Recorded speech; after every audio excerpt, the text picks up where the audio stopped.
রাধে রাধে বন্ধুরা, তোমরা সবাই কেমন আছো? আশা করছি সবাই ভালো আছো।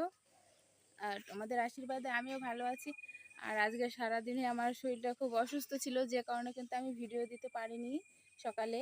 আর তোমরা যারা আমার রেগুলার ভিডিও দেখো, তো তাদের কাছে আমি ক্ষমা চাইছি, কারণ আমি আজকে ভিডিও দিতে পারিনি।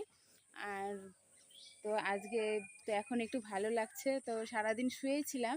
আর এখন একটু ভালো লাগছে, যে কারণে আমি উঠেছি আর ভাবলাম যে তোমাদের ছোট্ট একটু মিনি ব্লগ দেবো।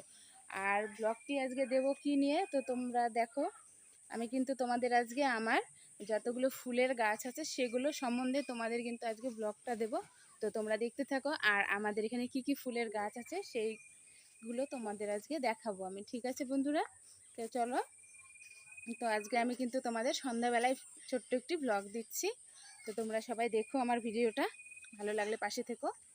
তো চলো দেখানো যাক কি কি গাছ আছে। প্রথমে আমি দেখাচ্ছি এই একটা মানে সাদা কলকি ফুল যে হয় সেই টাইপের ফুলটা হয়। আর ফুলটা কিন্তু সাদা হবে, একদম ছোট্ট ছোট্ট মাইকের মতো। আর এত ধরে কিন্তু বলবো কি বলবো আর। তো খুব একদম ওই গোটা গাছটা ভর্তি ধরবে যখন আশ্বিন মাস থেকে ফুলটা ফুটে যায়। আশ্বিন, কার্তিক, অঘ্রাণ, পৌষ এই 4টা মাস মানে ফুলটা ফুটে। দেখো কত সুন্দর একদম ছেয়ে আছে, দারুণ সুন্দর লাগে দেখতে। আর তারপরে চলো এদিকে, এই যে এখানে একটা আছে। এই ফুলটারও কিন্তু আমি নাম জানি না, যেটুকু জানি যে সত্যি কিনা মিথ্যা, স্থল পদ্ম। তো হলুদ মানে সূর্যমুখী ফুলের মতনই কিন্তু হয় এই ফুলটাও, কিন্তু সূর্যমুখী না। তো সবাই বলে স্থল পদ্ম, জানি না। তো যাই হোক, যখন ফুল ফুটবে আমি তোমাদের দেখাবো, তোমরা কমেন্ট করে বলে দিও কি ফুল। আর তারপরে চলো দেখাচ্ছি। তো এইদিকে দেখো দোপাটি ফুলের গাছ। দেখো বন্ধুরা, এটা কিন্তু গোলাপি দোপাটি ফুলের গাছ। দেখো, তো এখানে বরাবর সারি সারি লাগানো হয়েছে, আমার মেয়ে করেছে, এই ফুলের গাছগুলো লাগিয়েছে। তারপরে কিন্তু দেখো, এই যে দেখো দারুণ সুন্দর একটা ফুলের গাছ। এটারও আমি নাম জানি না। এটা একদম লাল টকটকা ফুলটা হয়, বড় বড়, এতটা বড় মানে জবা ফুলের মতো, দারুণ সুন্দর ফুল হয়। দেখো এর কলিটা আমি দেখাচ্ছি, একটা কলি এসেছে। এই দেখো, এই ফুলটা কিন্তু কলিটা আস্তে আস্তে বড় হবে, ফুলটা এতটা বড় হয়।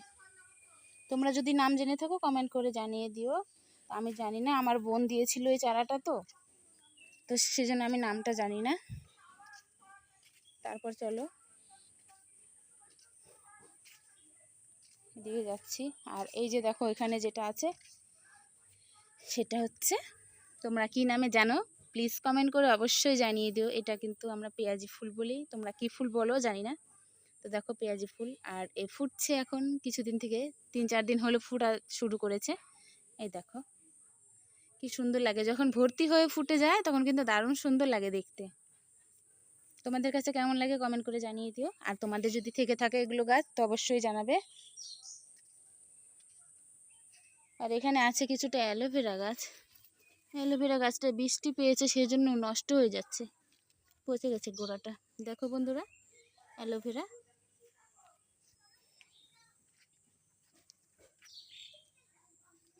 আর এখানে দেখো রজনী, রজনী না গন্ধরাজ, সরি সরি গন্ধরাজ বন্ধুরা, এটা হচ্ছে গন্ধরাজ ফুলের গাছ। এই দেখো কলি এসে গেছে, কত সুন্দর। এর আগে দুটো ফুল ফুটেও ছিল, এই দেখো অনেকগুলো কলি এসেছে, দেখেছো বন্ধুরা। তারপরে দেখো ওইদিকে একটা সাদা ফুলের গাছ, এই দেখো, দেখেছো কত সুন্দর। আর এদিকে আরেকটা আছে যেটা নীলকণ্ঠ ফুলের গাছ। তো দেখো আমি চলে এলাম নীলকণ্ঠ ফুলের গাছের এখানে, আর অনেক ফুল ফুটেও গেছে। দেখো, দেখতে পাচ্ছ বন্ধুরা কি সুন্দর একদম কালারটা, নীল, এত সুন্দর লাগছে দেখতে বলার মতো না। দেখো এদিকে কিন্তু অনেকগুলোই ফুটেছে, এদিকে তোমাদেরও কিন্তু আমি দেখালাম। তোমাদের কেমন লাগলো কমেন্ট করে জানিয়ে দিও। দেখো, আর এই গাছটার মধ্যেও ফুটেছে অনেকগুলো। ও মাই গড, একটা ছেড়ে গেল। এই দেখো, তোমাদের কেমন লাগলো কমেন্ট করে জানিয়ে দিও আমার এই ফুল গাছগুলো। তো আজকের মতো কিন্তু এই পর্যন্তই ভিডিওটা দিলাম। তোমরা অবশ্যই কমেন্ট করে জানাবে তোমাদের কেমন লাগলো, আর কাদের কোনটা ফুলের গাছ আছে সেটাও জানিয়ে দিও প্লিজ। বন্ধুরা সবাই ভালো থাকো, সুস্থ থাকো, এই কামনাই করি। সবাই নিজের নিজের খেয়াল রাখো, আর সবাই ভালো থাকো।